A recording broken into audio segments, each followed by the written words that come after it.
There's a saying like, do you want to be right or do you want to be in a relationship? Do you want Yeah. to be right? Do you want to have peace? Right. Do you want to be right or do you want to be happy? I mean, if I'm right, then you're wrong.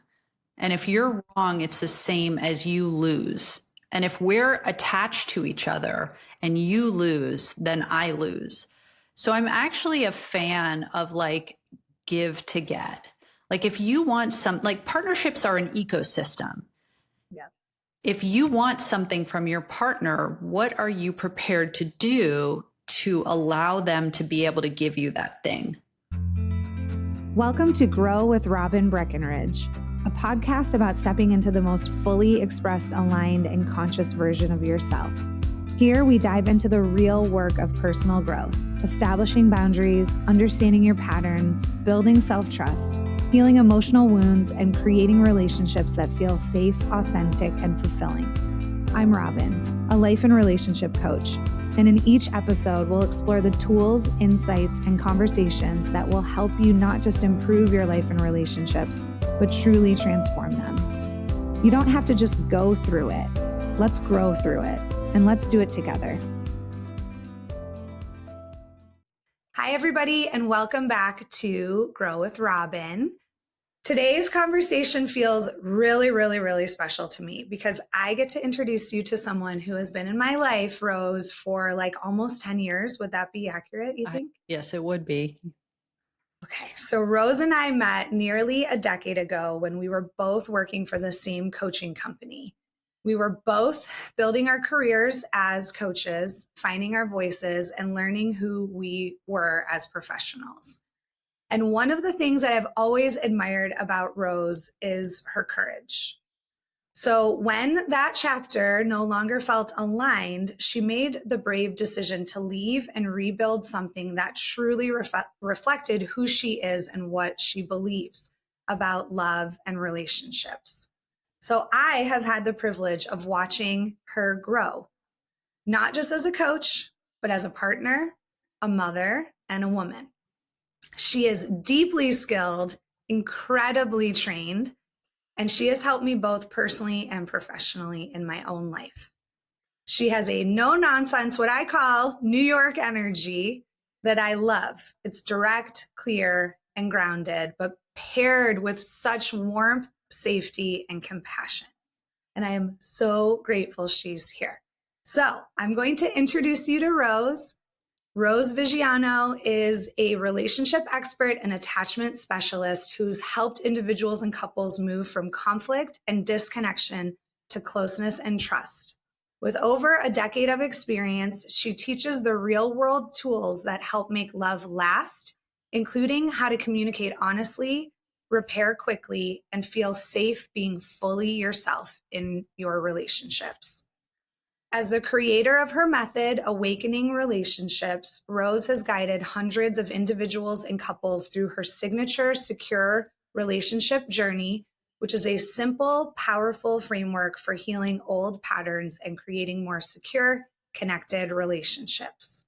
She is known for her warm, no-nonsense style, and Rose brings both compassion and clarity to her work. Her talks and workshops leave audiences feeling understood, inspired, and equipped with practical tools that they can use right away. So when Rose isn't working, you'll find her in Northern California with her fiance, Dan, her teenage daughter, Oriana, which I can't believe she's a teenager, Rose. And I have a 16-year-old. Well, almost 16. And her 9-pound Chihuahua mix, Wanda. Is Wanda also rat terrier? Wanda is a miniature pinscher and Chihuahua mix, like 80%. And then the last 20 is like 6 different breeds. Okay, because my soulmate dog was miniature pinscher and rat terrier, and your dog looks kind of similar to her. So Rose is doing her best to live what she teaches, that secure love is built one intentional moment at a time. So please welcome Rose, and I'm so happy you're here. Yay! Thanks, Robin. That was such a warm introduction. I'm like, oh, I feel just like so special being here with you and having this journey that we've been taking together. I know. Well, because you are special and you are special to me. And what I love doing when I have guests is taking the bios that you send me and adding my own bio because I'm lucky enough to have been on a journey with you. So Rose, tell us like a little bit about your journey to becoming a relationship expert and doing the line of work that you so passionately do with your clients. Yes, of course, Robin. So I actually spent 20 years in the film and television business telling other people's stories, and I loved it. It was great.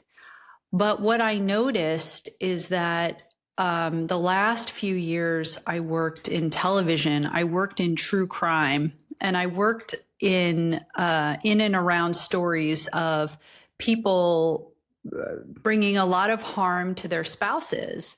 And what I saw was they did this because they were being triggered on such a deep level, and that triggering was coming directly from their childhood. And I thought if I could help get to people before they got to the point where they felt they needed to stab their husbands, that would be doing some good in the world.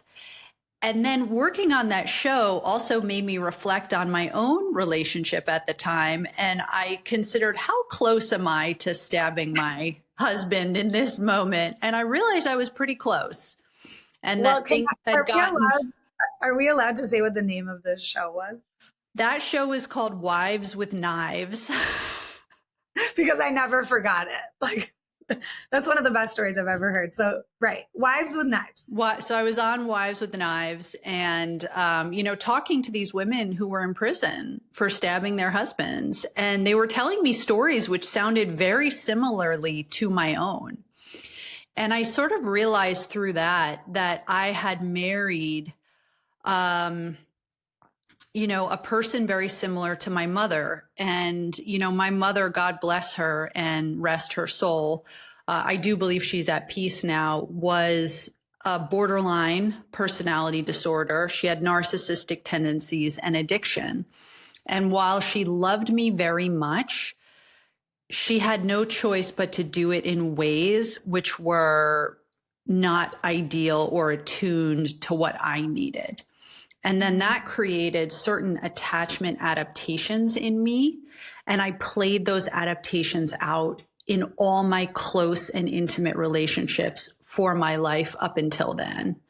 Yeah, that's one of my favorite parts of your story. I remember you telling me that a long time ago, that you were on the show Wives with Knives, or not on it, but a part of it, right? So like, I think it's so interesting that sometimes we can think like, oh, that's such an extreme thing. Like, I don't see myself in that. But, not that it has to be as extreme, but that we are carrying these patterns, that sometimes the things that are happening in our relationships can take us so far out of our integrity that we do things that like the behavior looks crazy or is crazy, or, we again are acting in ways that are not even close to our integrity. So I know that you have, I don't know if a specialty is the right word, but you do a lot of work with attachment. Yeah. And the reason why I haven't had you on the podcast yet, because when I first started thinking about this podcast, I'm like, I know who's coming on, and Rose is one of them. But I wanted to cover attachment. And on the podcast, we've gone through the different attachment styles. So Rose, tell me, when did attachment theory first become like personal for you? And not just something that you taught, but something that you had to face in your own relationships. I will assume that growing up with a mom that has BPD would impact your attachment system. 100%, 100%. So again, my mom loved me very much. And she was scary.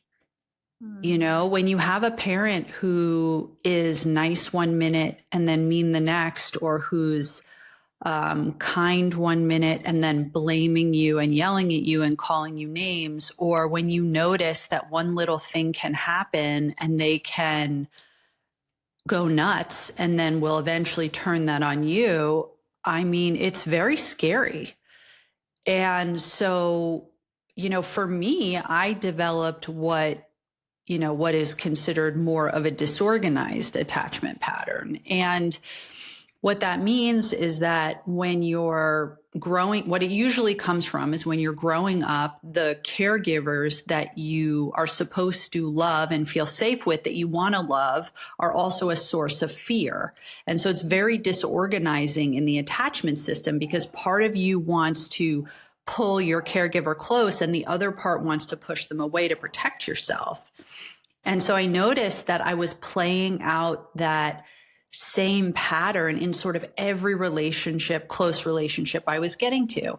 I was either attracting people who I had to chase, and then if they were to turn to me, I would tend to then push them away, or I was engaging with people who were chasing me so hard that I was like completely suffocated. And then once in a while, I would find a secure person, and then I would feel bored. So I would break up with them.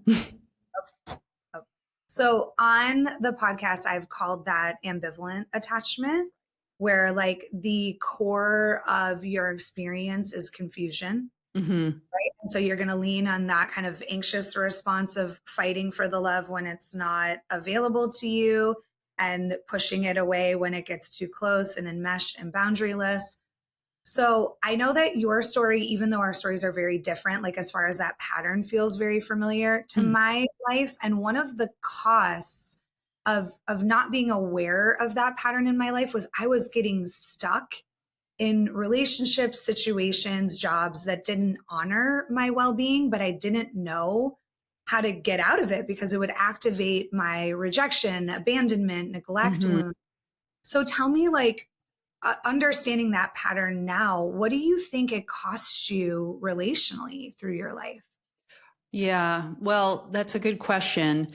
So I think that a lot of times people that grow up with secure attachment, and I want to say, as opposed to those of us that do deep inner work and we become earned secure. So just to state out there that everyone can become secure. I believe it's how we're born and it's our birthright, and we can become secure. But those that actually grow up in secure enough homes that develop secure attachment tend to find each other. And then they tend to settle down when they're younger, and they sort of stay together generally. And then those of us that have insecure attachment patterns, I think what happens, and what happened for me, was I just sort of went from relationship to relationship, and I never really was able to figure out why and for a long time, even my close friendships, but every romantic relationship and every close friendship was like a drama, and it was painful. Like, why were relationships so painful for me? Right. And so I sort of put all that on hold. I mean, I had a great career. I had a great first career. I'm having a great second career. You know, I'm a good worker. If you want to talk about like, what did my mom give me? One of the things is she was a great worker, and I am a great worker, you know, and, but I kind of couldn't settle down and like start that life with another person where you have partnership, you have support, where you can build together, where you can create visions and goals together. Like, I never had that until I was older, much older. I mean, I'm graced that I had my daughter when I was 37, but that was sort of like the universe came in and was like, we're going to give you this amazing child that needs to be on this planet. But that was like not my best thinking. So I know in my journey, I hit what I call like a bottom, where I could not continue with the patterning and infrastructure that I had in my relationships. So was there like a specific relationship or a time in your life that kind of forced you to confront these patterns and attachment styles? Yes, definitely. I would say that after my daughter's father and I, after we had our daughter in 2012, we moved out to California, or rather, he moved out to California and I chased him out to California. That's one way of putting it. Right? Yeah. So I moved out. That was fun. Meanwhile, again, the universe has smiled on me, because it was like the best. You would have like pried my cold, dead hands off of Manhattan if I had had my way. And meanwhile, California has been like chef's kiss, the best thing for me, because it's like totally mellowed me out, if you could believe it.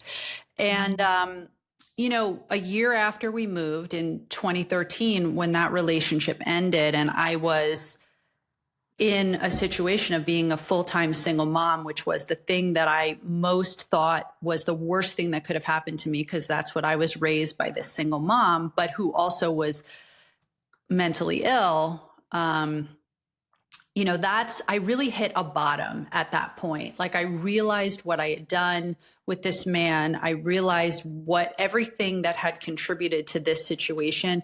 And I sort of crashed at that time.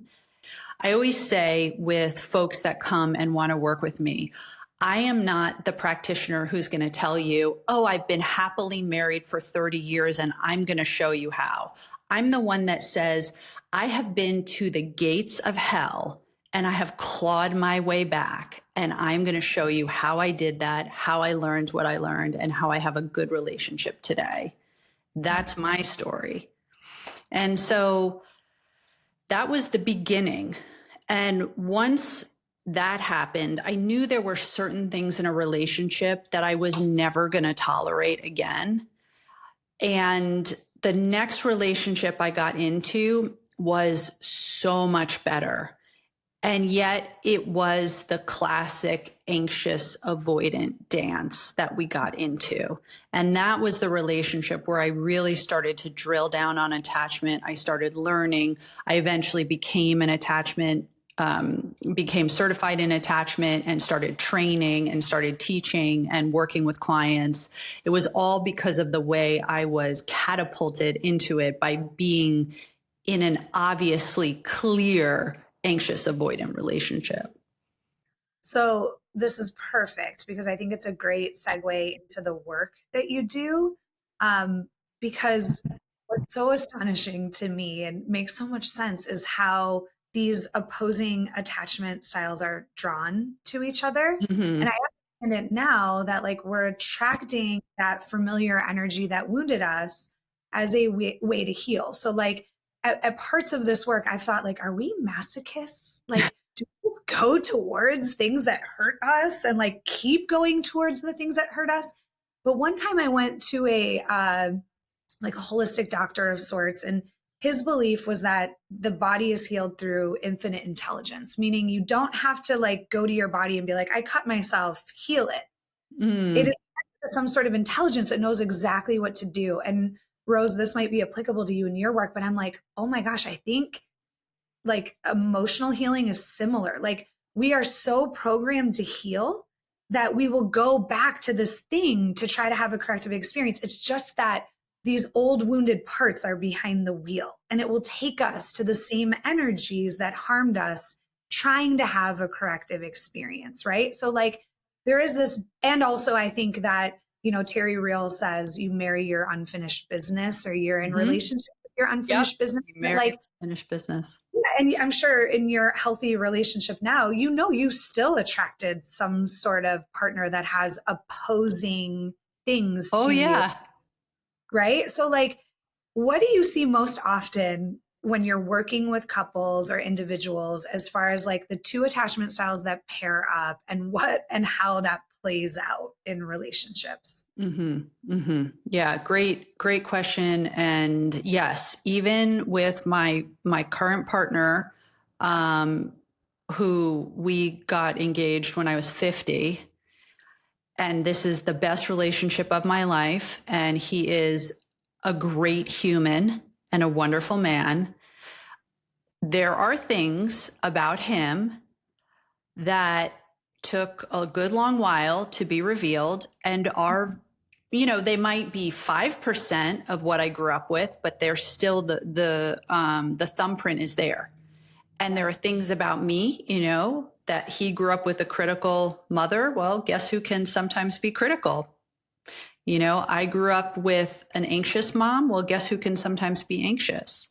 So we still sort of had that sense of familiarity with each other. But the difference is that we're both working our butts off to heal and to change and to grow together. And that's really what it takes, right? So it doesn't matter that we chase what's familiar.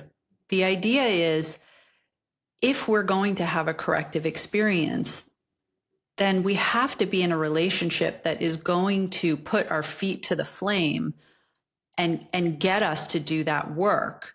And then that's part of how we get better. So I actually don't think it's bad that and to answer your question, that anxious and avoidant people tend to find each other. I don't actually think that's bad, as long as both understand what it will take to turn that into a secure, functioning relationship. Yeah. So, generally people, like I said earlier, who are both secure will a lot of times will find each other. They don't end up in my office generally. Maybe they go through a crisis. I have supported secure couples in the past because they had like a crisis point. Like one wanted to have another child and the other didn't, and they needed a third party to help them. But people who really need ongoing support are more when the insecure attachment styles come together, or when an insecure attachment style is with a secure person, but the insecure attachment style is much more extreme. So a securely attached person will help an insecurely attached person become more secure. The research suggests over about 2 years of being together, unless that person is extremely insecure. So in those cases, I see a lot of anxious avoidant couples. That's probably the main thing that I see. Avoidant couples tend to not last because there's not enough glue in the relationship. And then anxious couples are there's usually so much fire that there's a lot of intensity. And then, disorganized folks can kind of go to either. They can find themselves an anxious person, so then they can act out on their avoidant, which is what I have to work on in this relationship, and what I did for a long time, they can chase an avoidant person, and then they can be more in their anxious seat. So that's some of the pairings. And then the couples all act differently. If we were going to start talking about the most common one, the anxious avoidant dynamic, obviously the anxious person needs a lot of reassurance. They want a lot of closeness, a lot of connection. And they get very scared of abandonment, scared of withdrawal. And then they end up in a relationship with someone who withdraws and isolates to feel safe. And so in the beginning, it's very exciting.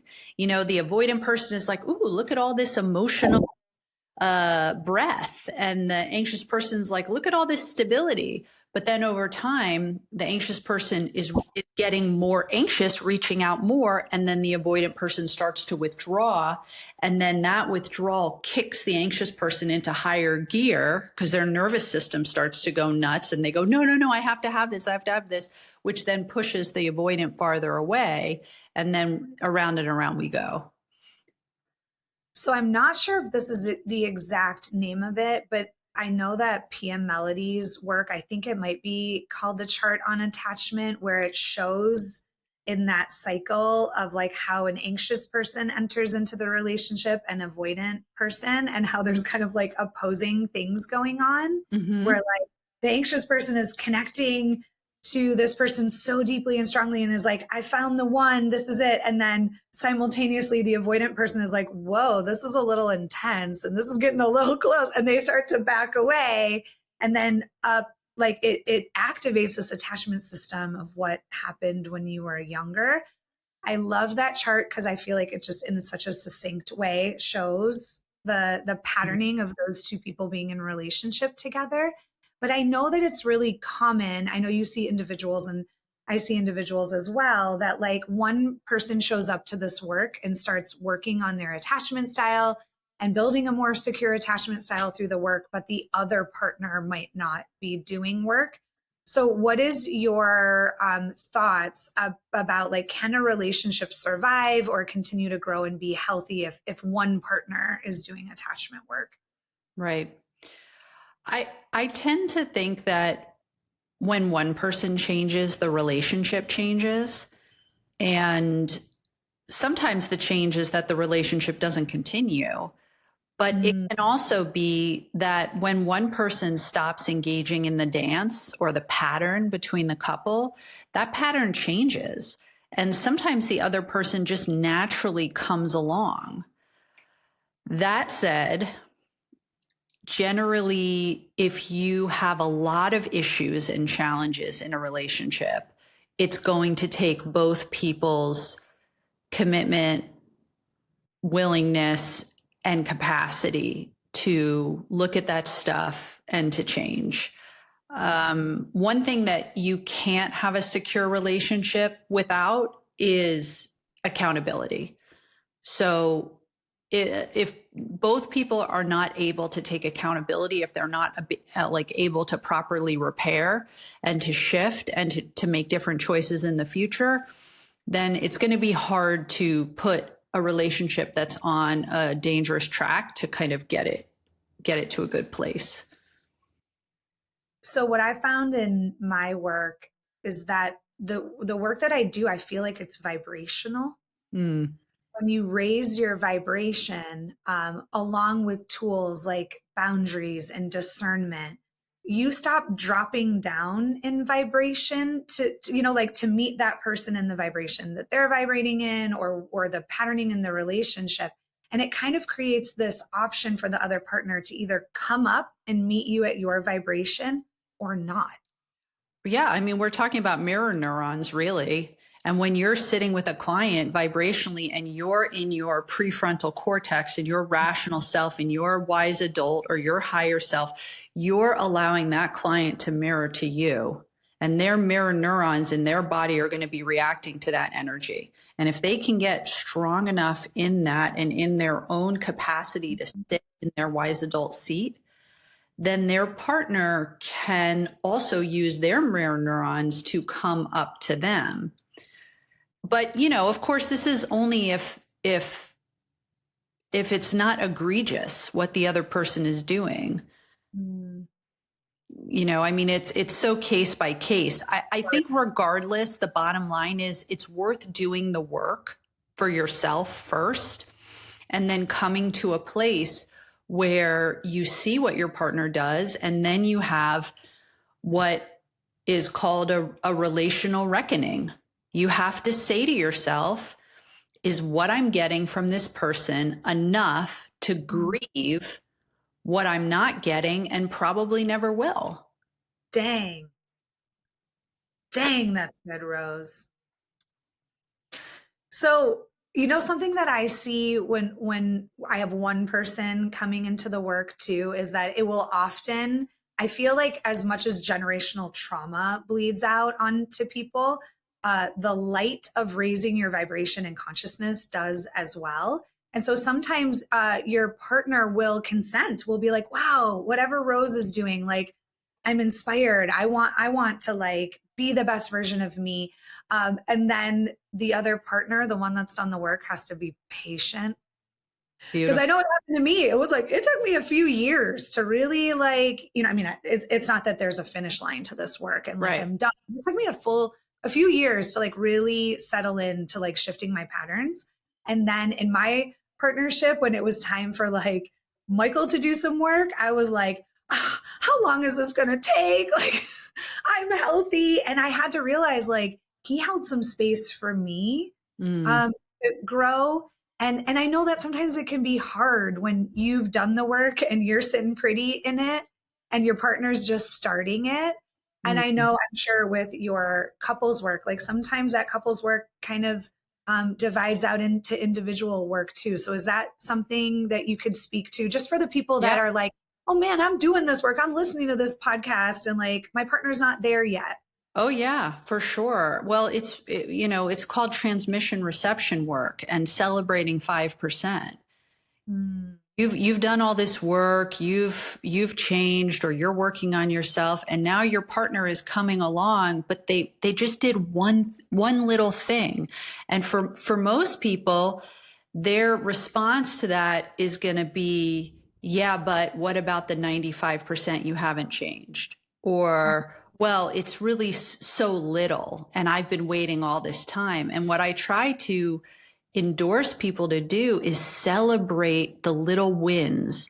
Celebrate that your partner took that one action, that they came to you that time to apologize, that they asked you how you were feeling that day when you've been complaining for however long that they never ask you how you're feeling, that they were willing to show up for the couple's work, that, and now let it in. Because we're so busy fixing ourselves and wanting what we want, even when they do it, it's like we don't let it in. So give yourself, take a moment to say, what was the last good thing my partner did? And have I taken a minute to just let that in? And notice, how do I feel when I really consider what they did? Instead of simply creating a list of all the other things that I want them to do that they're not doing or being. That's really great advice. And I know you are here to help share some of your wisdom. And one of those is some winning and losing strategies of what works in relationships. Mm-hmm. And that, again, I'll use myself as an example, those moments where you're talking about the 5%, I was so used to identifying what wasn't working and coming to complaints that this is the unsexy part of long-term sustainable relationships where you are in relationship with your partner's inner child. You're not responsible for your partner's inner child or to fix or save that part. You are in relationship with it. And I have one too. And so those times that I would notice that 5%, I realized I could shift from complaining about the 95% that isn't happening yet and say simple things like, hey, when you complimented me, I really felt valued in the relationship. Or when you took the time to notice this, that really made me feel good. Thank you. I love more of that. And for some reason, sometimes it's really hard for us to do that because I believe there's just this fine line sometimes energetically between patience and tolerance. Patience means I am vibrating in the energy of love, which is I've got a little gas in the tank. You are showing up, you're doing some work. I can hold some space for your, evolving and growth.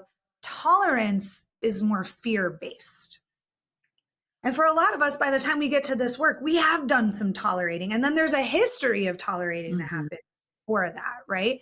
But when I realized oh, he's showing up, he's making effort. What if I started affirming that effort? And then I started feeling really good. And I started realizing, oh yeah, this dude is not going to intuitively know what all parts of me need. I do need to be a part of expressing to him what feels good and what doesn't and what I want more of. So I think this is a great shift for you to start for you to tell us a little bit more about these winning and losing strategies. Because to me, that was the winning strategy of shifting from complaint to 100%. And I love that. And, there are so many losing and winning strategies. So I love my teacher, Terry Real. You mentioned him earlier. So I'm, part of my training is through his RLT, relational life therapy. And he has a very beautiful, succinct way to talk about losing and winning strategies. So for him, the 5 losing strategies that most couples use, the first one is being right. So trying to convince their partner, I'm right, and sort of fighting for your own perspective instead of listening and instead of collaborating. The second one is controlling, trying to manage and control your partner's feelings, your partner's thoughts, what they do to make yourself feel better. The third one is unbridled self-expression. So this is where we come out and we say, well, I just need to tell you how I feel. Oh boy, watch out for that. So just saying whatever you want to say and not thinking, how is what I'm about to say going to land with my partner? That one question, asking yourself before you speak, that changes everything with communication. And then the last 2 are retaliating. So you hurt me and I'm going to hurt you back. And here's how. And the 5th one is withdrawal. That when, I see this a lot. Well, I know my partner's just going to be angry if I talk about this, so I'm just not going to say anything. Or, well, they're all, upset or this or that. So I'm just going to get out of here. I'm just going to take a break or leave and then not ever bring up the issue again. So those are the 5 losing strategies. And then as we work together over time, the hope is that they can more and more implement the 5 winning strategies. So the first one is advocate for yourself. And this is what you talked about, which is shifting from complaint to request.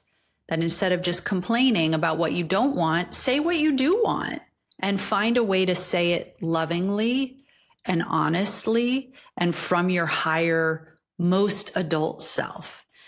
The second winning strategy is speaking to make things better.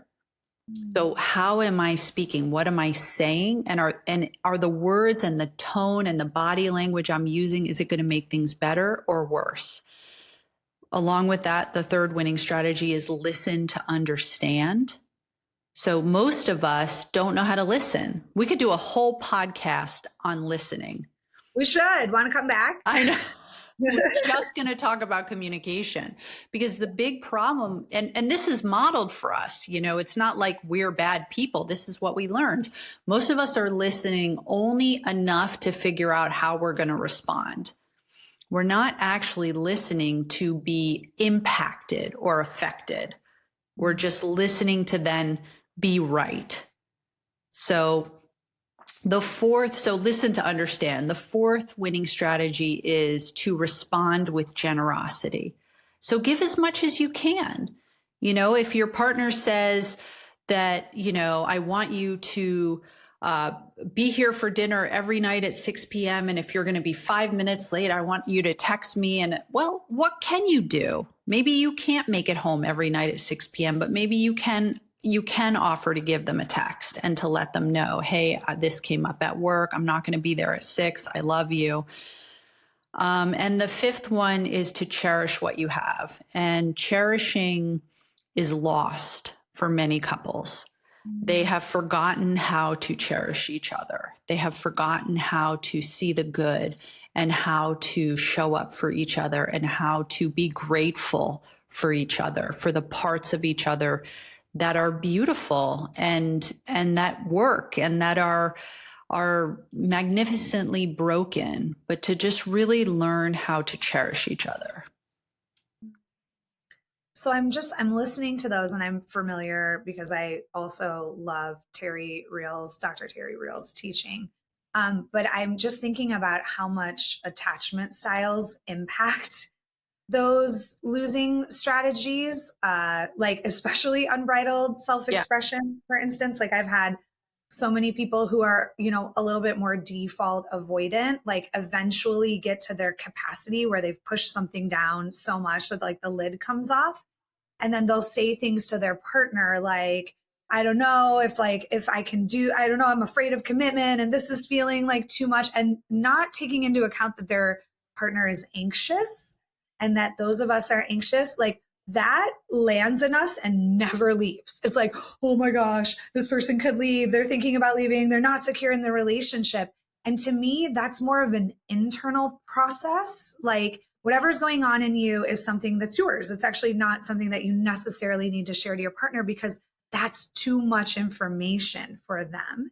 And then on the flip, if you withdraw and leave the conversation, physically, energetically, emotionally, what does that do to an anxious partner whose core wounding is around rejection, abandonment, and neglect? So I love attachment styles, not to have it be another thing that we identify with or a way to intellectualize what's going on in our nervous system, but a better way to hack kind of understanding how things impact each other. 100%. And little tip, I always tell couples, never threaten the relationship. Mm-hmm. Never say to your partner, maybe we should just call it. Because unless you're serious, unless you're at the point where you're ready to say, hey, if your drinking is a problem for this marriage, and if you can't get sober and maintain sobriety and go to a program, I love you and I need to leave. Hey, great. Boundaries. But don't do idle threats because they're very hard to repair, especially if you don't repair them right away. The thing about hurting your partner is that the longer you wait to repair it, the more that hurt goes into their long-term memory banks in their brain, and the harder it's going to be for them to forget, even if you do eventually apologize and say you'll never do that again and promise up and down. But, I think that you talked about boundaries, that boundaries for attachment are very much related to the losing strategies. So anxious folks, and when disorganized folks are in their more anxious state, can be very boundaryless, that they just, all their intensity and their energy and their needs and their fear, they just sort of vomit it on their partner. And then at the same time, their partner is doing what they're doing. Let's say they're withdrawing, and then they just take that on. They just let the partner's behavior just wash all over them. Whereas avoidant folks are too walled up. They're just like keeping themselves safe behind these walls. They have too many boundaries. They're walled off. Right. So the idea is to come to the middle. Not to have too loose boundaries and not to have too strict boundaries with your partner. And that helps you to manage not kind of going into some of these losing strategies. I also love the winning and losing strategies because I feel like they just hold such a mirror. Like there are times where I can be like, oh, I'm the relationship coach in the relationship. Like I have it all figured out. And then I can look at those losing strategies and be like, oh, ooh-wee. Like I love me some unbridled self-expression sometimes if I'm really activated. But I want to tell you a story, Rose, because I think it's applicable and it might be helpful for the people listening. I had a disagreement with Michael before, or I shouldn't even say it was a disagreement. He was telling me something and it was about his business. And what I was sniffing out that there could be better communication had, but he was like a little afraid to bring that level of like honesty, right? Which is so applicable. Like it's scary. And instead of meeting that with the space I would give to a client, or to be honest, a stranger on the street, I got annoyed. And I was like, you need to directly communicate. Like, do you not know how to communicate, right? Like, again, this is someone who I help people and I get paid for it. I'm also human, right? And I walked away and I think I went back to my office and the mirror came up, right? That thankfully now I have the ability to get curious with. And I went, okay, Robin, you help people communicate for a living. And in fact, it's one of the greater skill sets you have. What if you could step out of your own expectation? Because that's my own attachment system that I'm bringing, that like, I need an alpha male who's never weak, but yet I have this other part of me that wants vulnerability in my partner and in my man. Right. But like that part of me was activated because I had an alpha dad and we didn't show weakness and we didn't show vulnerability. And I went, okay, he's human. He's having a human moment, and probably his younger self who didn't maybe learn how to communicate the same way or had some, challenges around it. What if I could help him? And Rose, I got up and I walked back in the room and I said, Michael, I'm so sorry. I don't think I handled that in the highest way I could have. And I expressed frustration to you. I'd like a do-over. Could I do this for a living and I'm really good. Could I help you? But it was so wild to me as someone that even does this work that like, that was not the first thing that came up for me. Well, that's the thing about, intimate relationships. This is a spiritual quest. If it isn't hard at times, if we don't falter, then we're not going to be reaching. It's like, if you think about, even if you have any kind of faith of something bigger, when things are good in your life, you're not praying. Generally it's, oh, when things are going bad, it's like, please help me through this, universe, please come and conspire towards my highest good. We need struggles like this. We need to fall off the beam, or else there's no reason for us to really put all this into it. Now, of course, it would be nice if it was just easy and yet we were still growing and changing, but it doesn't really work that way. What I can gather is it certainly seems like relationships are the greatest schools of learning more deeply about ourselves. Like that was a moment where like, here I am on my high horse of like, I got this relationship thing down. And yet I'm operating from a younger part of me that isn't really connected to my heart center and my empathy. So give us some advice. Like, do you feel like, and I know the answer to this, but you're the expert here today, and I want to hear your take on it. Is it possible to love someone deeply and not have your nervous system or your attachment styles be compatible? Well, yes. I mean, short answer, of course, is yes, because compatibility trumps love. So you can love someone, but if you want to get married and have kids and they're still in the stage of their life where they're like, I don't know what I want, maybe 5 years from now, that's a relationship that no matter how much you love each other is just going to cause pain for you to give up something you want, or for them to force themselves into something that they're not ready to do.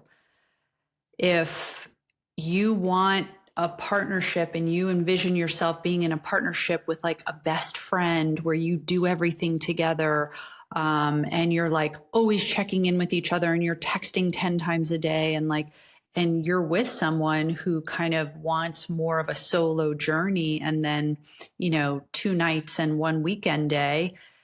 I'm not saying you can't navigate that. You can, but you also don't want to deprive yourself of something that feels really authentic for you.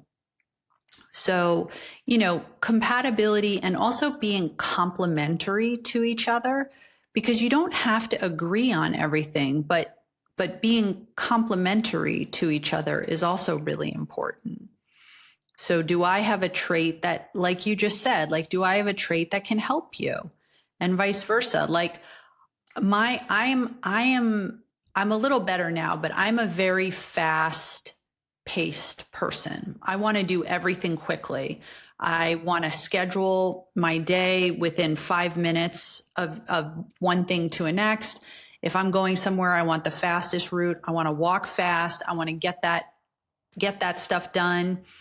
My partner is like the exact opposite.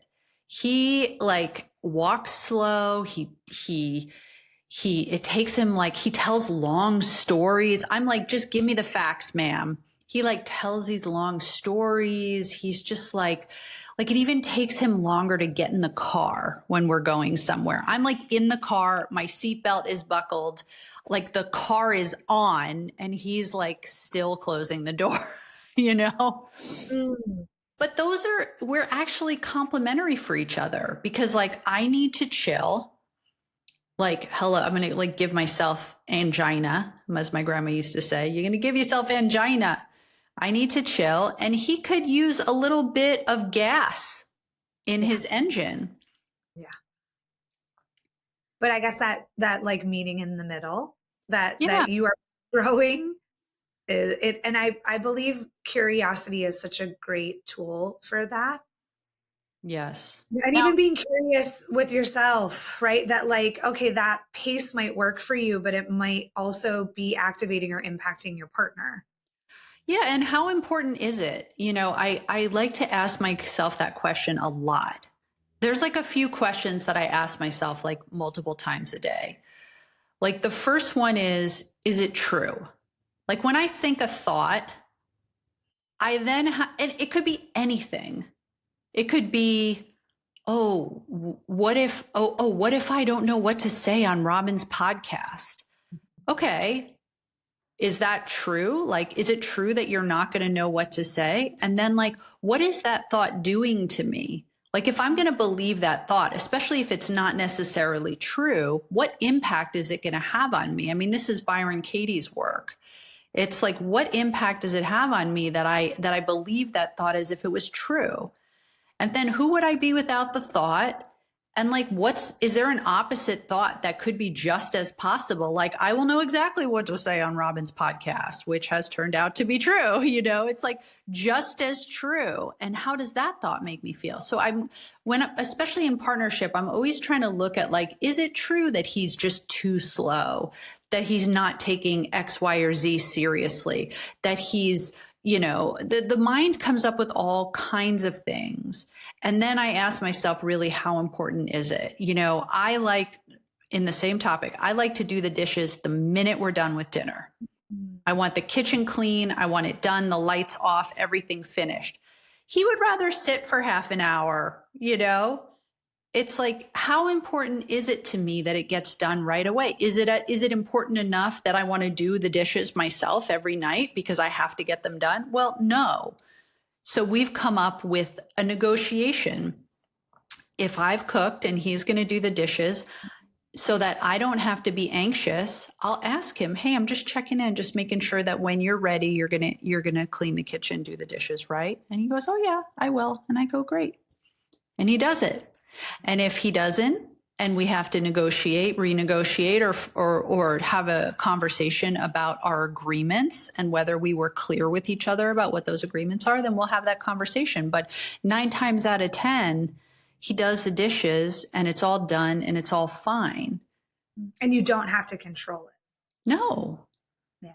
But sure enough, you can bet that the 1 out of 10 times that he doesn't do the dishes, I'll want to say something the next morning. Oh, did you notice there were a couple dishes in the sink?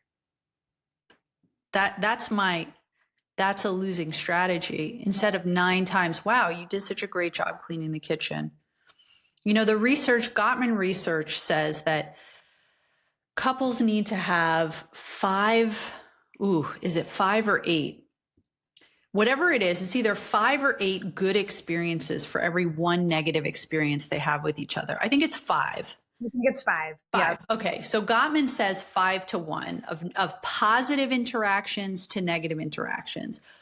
All the practitioners I work with, they feel like it's 8 or even 12. I've heard the amount of positive interactions we need to have to sort of medicate our complaints or our conflicts or our discomforts with each other is really high. And so we kind of need to get into the habit of naming the good.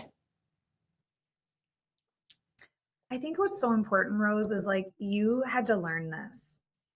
I had to learn this, and I needed help along the way. And I think you've also like sought out help in your relating with partners. Girl. So like, right. I always want to make sure that like, sometimes these are things that we need, like a guide. We need a Sherpa so that we can see these things that are unconscious in us and it can be mirrored back with love. I want to tell you, because I'm a big fan of identifying sometimes, like when I've read books or listened to podcasts, they talk about like the aha moment. And then like, I knew it. And my life hasn't been like that. It's been more the like small moments that end up being big moments. So one of the small big moments for me where I was able to see myself shift from my default of ambivalent or disorganized attachment to secure.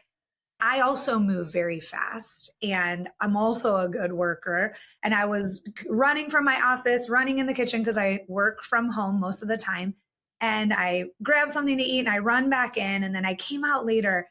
And Michael said in a way that sounded annoyed in his energy, like, do you know you leave the microwave open every time you use it?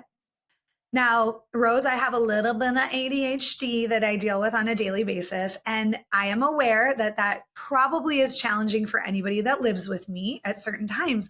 And to tell you the God's honest truth, I didn't know I was leaving the microwave open every time. And when he said it, and I could pick up the frustration in his energy, because he wasn't being mean, but he was saying it kind of like joking, I wanted to immediately go, well, guess what you do? Mm. And then list all the things that he does that annoys me. Mm-hmm. And I caught myself because not that I'm perfect, but I do have this ability sometimes to be able to be reflective and get curious. And so I breathed and I didn't get defensive. And I went, wow, that must be really frustrating. Tell me more about it. And he was like, it's actually not that big of a deal, but like, it's just you always, and you also use 25 spoons when you're cooking and all these things that like, I didn't know because I'm just living my best life over here, Wow. not paying attention to these little things. And so I said, you know what, Michael, like that is I don't slow down enough to notice these things. It's something with my ADHD I'm working on. Like I'm going to keep working on that because I bet that is frustrating. And I like walked back in my office and I was like, oh my gosh, I did some kind of miracle. Wow. Right. And then I followed it up and we had another conversation one time and I went, tell me more about how my ADHD impacts you. I mean, it was hilarious. He was like, you do this. And then at one point I went, all right. I'm full, right? Yeah. Oh but my it gosh. was so eye-opening. Instead of defending or having a shame response, which I probably would have, because my ADHD was not something that was necessarily a good thing in my life for a long time. And it was something I was ashamed of and annoying. And I was like, okay, these are all things I'm working on. I'm going to continue to work on slowing down. And then I said, hey, could we also set up a time where I could tell you some things you might not know you're doing? Beautiful. Oh my gosh, Rose, we laughed during it. Like, oh my God, we were like he was like, and I was like, oh my God, I do that. And I had to like, wow. Like, well, you're kind of a hoarder and you don't do this and you don't, but it was like this beautiful space of him being able to hold a mirror up to me to things that I wasn't necessarily aware or conscious of for me to receive it. So I know that's such a silly story. And I tell it's a great story. I mean, you were listening to understand and responding with generosity. I mean, you really used all the tools. You also, Terry Real likes to tell this story. He says, if your microwave is broken and you go up to the customer service window and you tell them, hey, my microwave is broken, you don't want the person on the other side to respond, well, my toaster's broken too. You want them to help you with your microwave. And that's where couples get into so much trouble. One comes and says, hey, I have this issue. And the other one goes, oh yeah, well, I have this issue. Deal with the first things first. Deal with the issue that the partner brought up and then wait and give it 24 hours and then say, by the way, there's something I actually want to talk about too. And that's why I encourage, people to call Rose to get on my wait list, find an aligned professional, because there's a lot of nuances to be able to do that. Like I did not do that straight out the gate of doing this work. Like I had to work on learning how to manage defensiveness and urgency, because a lot of times that urgency comes up in conflict where it's like, but I have a problem too, and it needs to be solved right now. And that urgency feels so true that like, if it's not addressed right now, I'm going to burn alive inside. So, this is the work that you and I do in this methodical way of helping people be able to manage and tolerate and learn the skill sets to be able to get to these places where we can shift from the losing strategies to the winning strategies, or the attachment styles that are more trauma-based to a secure attachment. Right. Because it's not just about skills. You also have to, or you get to actually do the work to heal, to bring healing to the parts that want to take over and act out those insecure attachment adaptations. The part that wants to be defensive, that wants to clap back, that wants to tell you exactly what I think of you in that moment. That wants to win. That wants to win. Yeah. And the problem with winning is that, being in a couple is like running a 3-legged race. your legs are tied to each other. So if your partner loses, you lose. And we don't realize that in the moment, but that's the truth. And it's the discernment of fighting the right fight, right? Like that idea of like, I'm winning is really a mask of I'm in control. I'm forgetting what was the first losing strategy that you said? Being right. Being right, Yeah. right? That like, I know. And there's a saying like, do you want to be right? Or do you want to be in a relationship? Do you want to be right? Do you want to have peace? Right. Do you want to be right or do you want to be happy? I mean, if I'm right, then you're wrong. And if you're wrong, it's the same as you lose. And if we're attached to each other and you lose, then I lose. So I'm actually a fan of like give to get. Like if you want like partnerships are an ecosystem. Yeah. If you want something from your partner, what are you prepared to do to allow them to be able to give you that thing? So Rose, tell us, and I know like I cringe. Sometimes it's so hard on a podcast format because there's so much nuance to like individual components to every question. But if there's a listener who is stuck in a partnership where they're doing that kind of toxic, anxious, avoidant dance, what would you recommend as a first step into action? Great question. I think the first step is to get clear on the pattern, because it really isn't that either of you are bad. It's that you're stuck in a negative cycle or the more, the more partner A does this, the more partner B does this, the more partner B, on and on. So see what the pattern is. And then once you see it, you can sort of start taking a look at what your whoosh is. Like, what's the thing that happens that gets you destabilized and then gets you to react and start that cycle or engage in that cycle. And then once you see that, you can start to bring in a pause, which is what you were just talking about.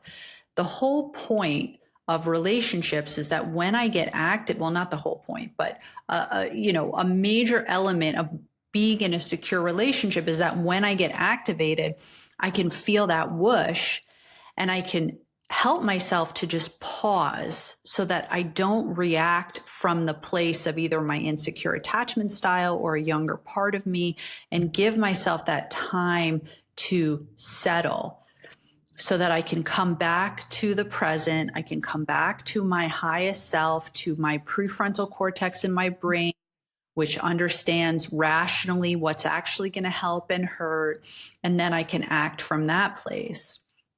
And trauma stops us from being able to do that. So most folks that have insecure attachment, they're really helped by working with their trauma.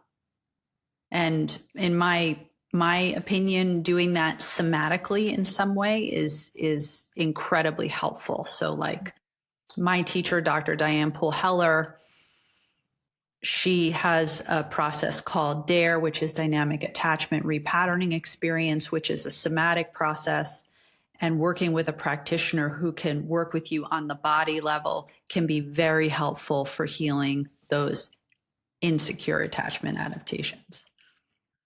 Love it. I also want to tell everybody listening that you can literally Google Dr. Terry Real's Winning and Losing Strategies and find more information on that. He has an amazing book called The New Rules of Marriage, which is something that would be a great starting point. And I've said it a million times on this podcast. Like, I really believe that when you're aligned, when you align with the truth that you're ready to shift and change, like the teacher, the work, the book, the podcast will like find you.